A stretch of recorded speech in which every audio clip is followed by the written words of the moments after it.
With this guide, you're not just prepared, you're set to embark on an unforgettable expedition that as smooth and satisfying as a bowl of Vietnam's iconic pho.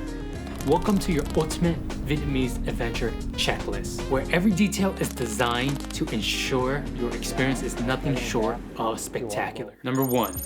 E-Visa Essentials, the gateway to your adventure. Before you even dream of stepping onto Vietnamese soil, getting your e-visa sorted is key. Head over to the official website right here, and for just $25, you can avoid the dreaded queues at immigration. But remember, your name on your passport has to be exactly the same as your application. I unfortunately made the mistake of not putting the exact name right down to the middle name, and the application basically got voided, and so I had to pay another $25 to get that sorted out. So I'm saving you $25 right here already, right off the bat. So get this done early and save yourself from the purgatory of paperwork upon arrival. Number 2, to tip or not to tip?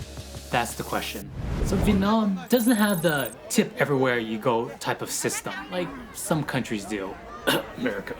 But leaving a little bit extra for stellar service is a nice gesture. While they don't expect tipping 10, maybe 20% for exceptional service, it's a nice gesture. And it's definitely gonna earn you smiles and a little appreciation. Just think of it as spreading a little joy, you know? But one dong at a time. Number 3, cash is king. Learn how to navigate currency like a pro. In Vietnam, cash doesn't just talk, it sings. And the thing about Vietnam is that they use but 99% of Vietnam do not use credit cards. So you always want to have cash on hand. Unless you're expecting to eat at some high-end Vietnamese restaurant every single night, make sure to have some cash on hand. When you're paying, make sure you're the one handling your own cash. If you take out a wad of cash, the other person, the service provider, might grab it and help himself to a few extra bills. There have been some stories online of people taking out too much. Maybe they're counting a bit too slow for the service provider, and yeah, let's just say they help themselves. They'll tip themselves real well. So apparently you need these. Your smartphone is your ultimate travel companion, regardless of where you go in the world, really. There's 4 main apps that I used in Vietnam. Number 1, Grab. Think Uber, but with more motorbikes and delicious food delivery options. I mean, they also have car rides, but for car rides, I think I prefer the next option. It's called San SM. I'm not sure what the SM stands for, but San means blue car, for the eco-conscious traveler. These electric rides are a breath of fresh air. They're very smooth, very professional, feels quite luxurious if you ask me. And the drivers, for the most part, very professional, nice people. Now, Grab, on the other hand, is a little bit of a mix-up. Sometimes you get really good people, sometimes you don't. But mainly, the people that drive Grab will be driving their own vehicles, so it will vary a lot. Next one, Google Maps. Of course, you need to have Google Maps, because getting lost in Hanoi's old quarters isn't as fun as it sounds. Trust me, you don't want to get lost. I think it's a little bit easier to navigate Vietnam in general, since you don't need to take trains or subways or buses. You can take buses, but really the amount that you save from taking buses versus taking a Grab or a Sun SM is so nominal, so little, that the savings that you get isn't worth the time spent. And last one, Google Translate, for when pho ball gets you a blank stare instead of a streaming bowl of noodle soup. In Google Translate, I mean, how else are you gonna interact with the locals, huh? Not everybody speaks English over there. I mean, for the most part, you'll probably be fine if you point or say the number, maybe, depending on what area you're in. It might work, might not. Google Translate will definitely work. All right, number 5, dress for success. Weatherproof your wardrobe. Vietnam's weather is as diverse as its landscape, okay?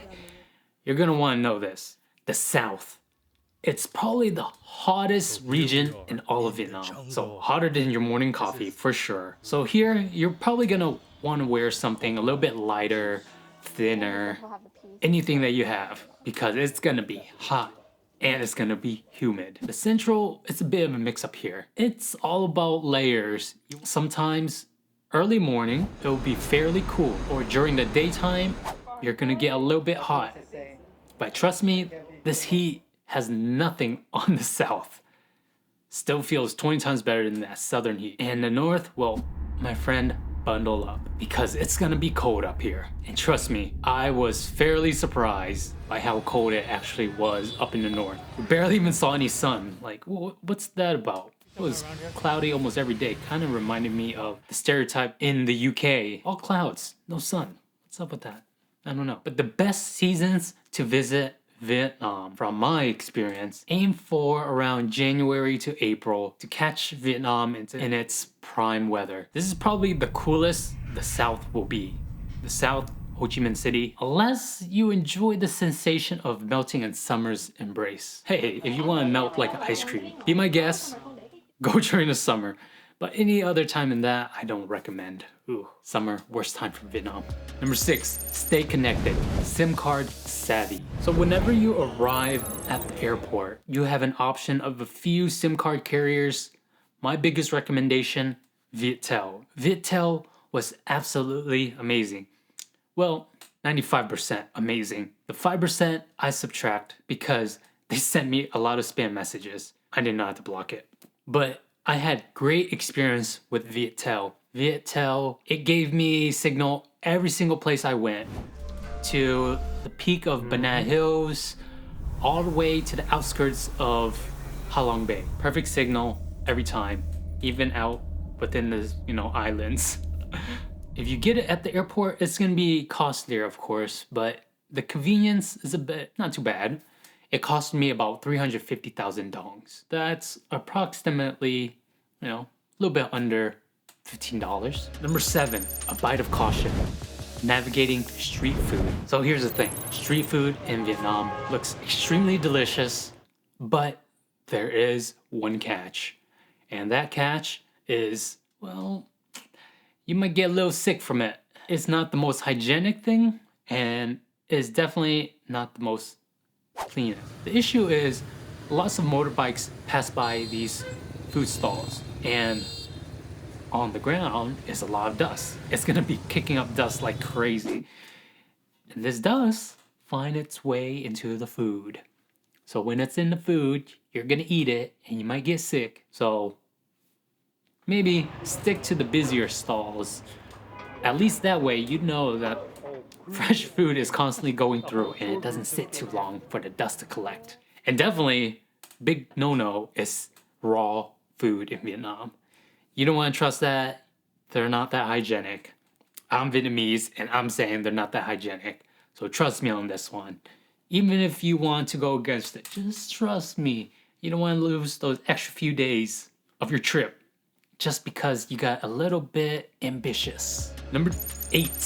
H2 no. Steering clear of tap water. So tap water in Vietnam is a total game changer. And by game changer, I mean it will definitely change your stomach. I recommend sticking to bottled water or tea that they offer to quench your thirst without the side effects.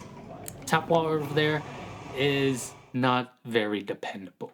If you drink that in, there's a big chance, I'm talking about very big chance, you're gonna get the runs because of the bacteria your stomach is not used to. So trust me on this one also, okay?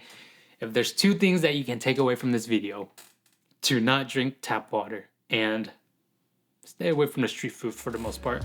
Number 9, the wet wipe hacks. Stay fresh on the go. One of the biggest investments you can do while you're in Vietnam is invest in wet wipes from the local convenience store. They're really cheap, refreshing, and a godsend in a country where napkins and wet wipes get charged. Okay, maybe not the napkins, just the wet wipes. If you're going to any type of restaurants in Vietnam, you're probably gonna get charged for the wet wipes. So buy your own. At the convenience store, they have these tiny little wet wipes. They're so convenient. You can keep them in your pocket, you can keep them anywhere. Or you can, bring a large one if you have a backpack. I prefer the mini packs. I just wish I learned about the mini packs of wet wipes early on in my trip. That would have been so handy. You can keep them in your pocket. At convenience stores, they sell them in a pack of 6. So very nice. Just take it out. It's smaller than the size of my hands. I'm telling you, armed with these tips, your journey in Vietnam is going to be so much better, smoother, and tastier. So from the bustling streets of Saigon to the tranquil bays of Halong, your adventure awaits, packed with memories you'll cherish forever.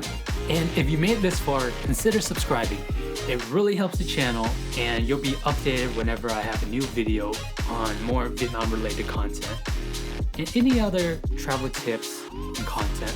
Well, that's all. I hope you enjoyed Vietnam by watching this next video. Watch this next video. It'll help you. It will help your trip to Vietnam.